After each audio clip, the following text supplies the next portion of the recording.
What is going on, everyone? Welcome back to the channel. I hope you're all doing well. Now, just quickly before we jump into today's stories, for those of you that don't know, I have actually started a second channel. I'm uploading even more Reddit content over there every other day, and those of you that are subscribed are loving it. I just released this video a few hours ago on r/nextlevel, and honestly, it's one of my most favorite videos I've ever made. So yeah, go and check it out after this one if you haven't done already. The link to the second channel is in the description, the pinned comment. You can search for Redditor memes. Trust me, you will love the content over there, I promise. Women working male-dominated jobs. It always seems to be old men who have a problem receiving help from a woman.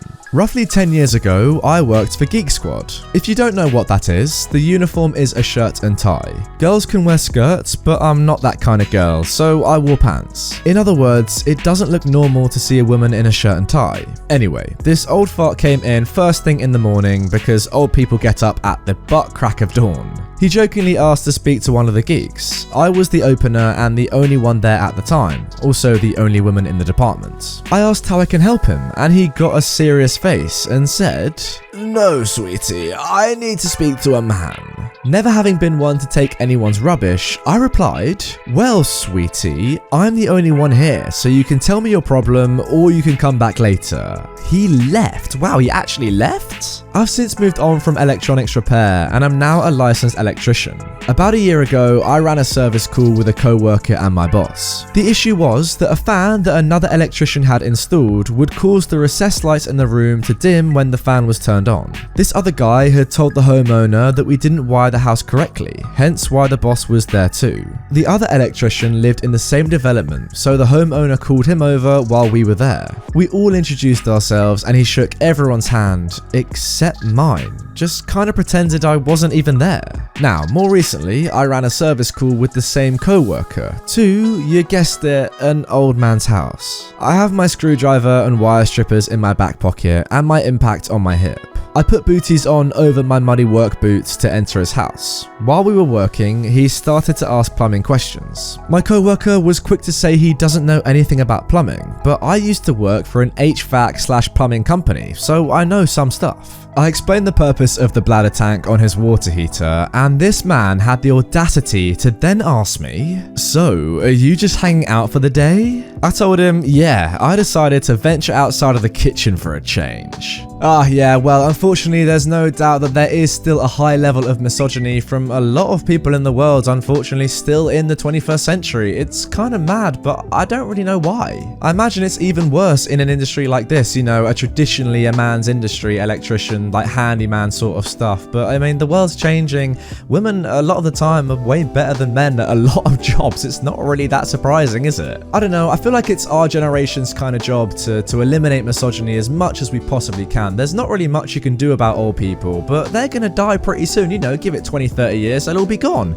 It's our job to, you know, carry the mantle of not being misogynistic and embracing both gender, well, careful, all genders. Sorry. If I hadn't caught myself there, I would have been on drama alert. But anyway, moving on. I was the boss's son, but had an entitled employee on my crew make a mistake. A little background. My father owns a telecommunications repair company, and before that, he worked in the industry for years. And since I hated daycare, I spent every summer helping him and learning to weld, rig cell phone tower antennae, stuff like that. By the time I was 19 and dropped out of college, I decided to go get my certifications and asked my dad for a job. Well, he got a huge contract and hired 5 brand new guys with myself and another veteran that's been working for him for years as crew leads to run all the repair projects. I end up with this massive D-bag who got fired from multiple different physical therapy clinics and is now 40 and unhireable by any other industry. But he has a massive superiority complex because he has a bachelor's, and that somehow makes him better than tradesmen.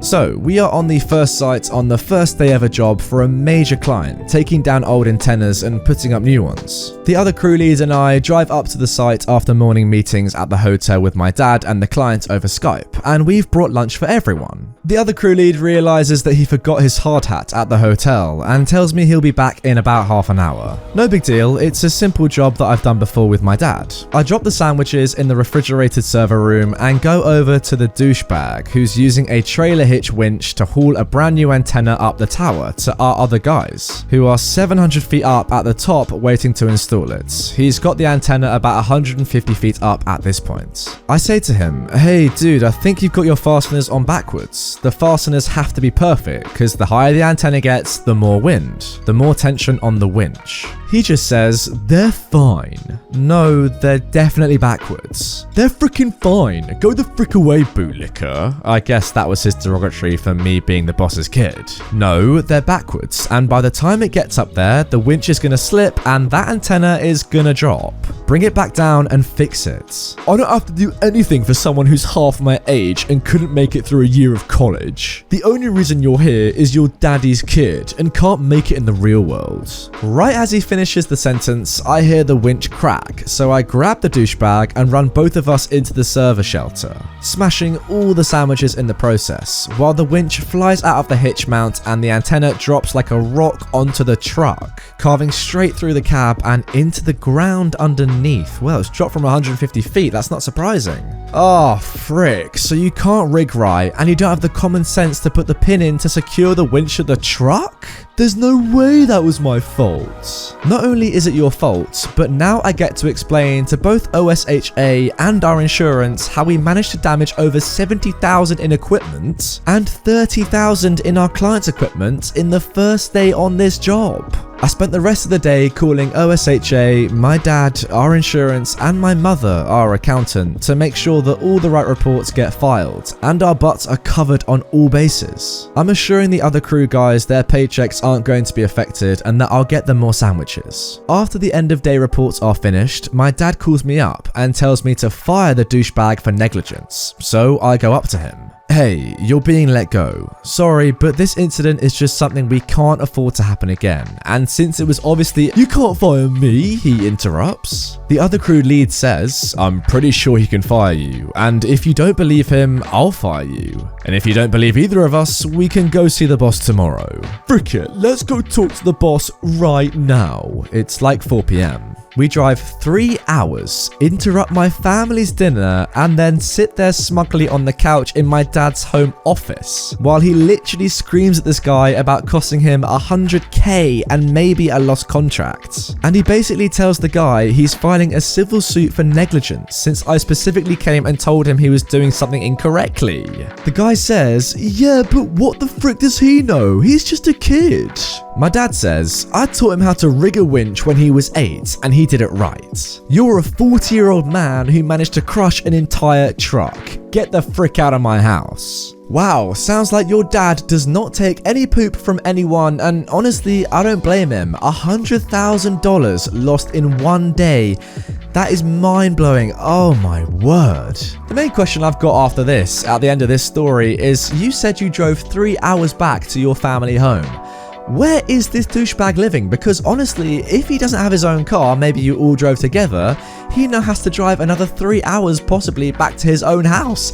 That is mad. Firstly, who's going to give him a lift? Because it's not going to be your family. And secondly, if he doesn't have a car, that's going to be a very long walk. I mean, maybe he deserves it. He caused $100,000 worth of damage in a single day. Mind-blowing. All I hope is that you had enough insurance and you were able to claim the money back, because wow, $100,000 left in one day? That could seriously ruin even a successful business. That's insane.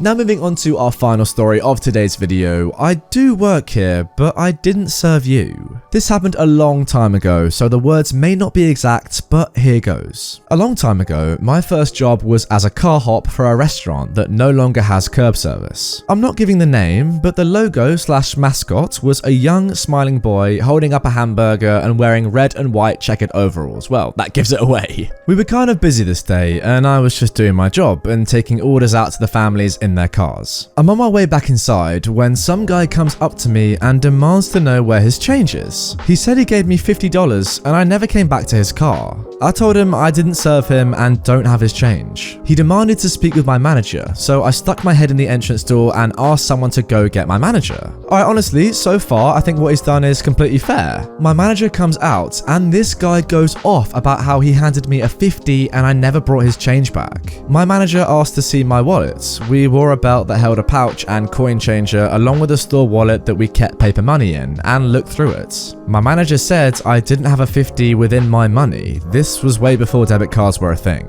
The guy goes off again, saying I was stealing and needed to be fired. I just stood there looking at him like he had lost his mind. In the middle of his tirade, my co-worker walks up and says, "Excuse me, here's your change. Sorry it took so long, there was a line and the cash register and I had to wait my turn to break your 50.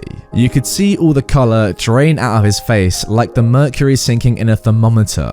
He started stammering and apologising to me. He offered me $20 for the ordeal he had put me through. I told him I didn't want his money. My manager looked at me, shook his head and walked away. The guy hung his head, tucked his tail and slowly slinked away back to his car." Alright, I'm gonna risk being a little bit controversial here, but I'll be honest, I don't see anything really wrong with what this guy did in this situation. Alright, yeah, fair enough. He was a little bit angry and a bit too aggressive towards the manager and perhaps to yourself as well, but apart from that, I don't think he did anything wrong. Put yourself in his perspective, right? So he spends $50. $50 is a lot of money, especially when it's on some fast food takeout, you know, so probably what, maximum $20? So without having his change given back to him, he's down minimum $30. That's enough money to get a little bit worried and angry about if you don't know where it is. Secondly, his reaction at the end of this story shows that he knows he made a mistake. You know, he even offered you $20 for getting it wrong. I think that shows he's probably a nice guy, was just quite worried about where his $30 minimum had gone. So overall, I don't think this guy is that bad at all, really. I think he just got it wrong on the day and wanted his money back, which is fair enough. Guys, let me know if you disagree with me on this one, because, you know, the comments of this post are saying, instant karma, you know, he's a bad guy, etc, etc. I just disagree with them on this one. I want to know what you think, though. Now, before I go today, guys, I've got time to quickly show you probably one of the best fan arts I've received in the last couple of weeks. This one was posted on my subreddit, r/RedditorYT, by Skylar did it again. What a lovely username, but seriously, that is class. It's like kind of graffiti-esque. I'm just chilling there, loving life. I love the Reddit gang text, however you've done that. It's just really stylish. And yeah, Crocs as well, it looks like. I'm a big fan of Crocs, so I don't mind that. Yeah, overall, really, really nice piece, and I'm a big fan. Anyway, guys, that is going to do it for this episode of r/IDOWorkHereLady. Make sure, if you are still watching, to go and check out my second channel. I'll put a video up on screen right now, actually, the next level video I made earlier. If you want to go and check it out, it's up on the end screen right now. Go and check it out and make sure you are subscribed. Also, if you want more normal story-based entitled parents, I Do Work Here Lady, that is on screen as well. And make sure you are subscribed, of course, to this channel for daily Reddit content that you don't want to miss.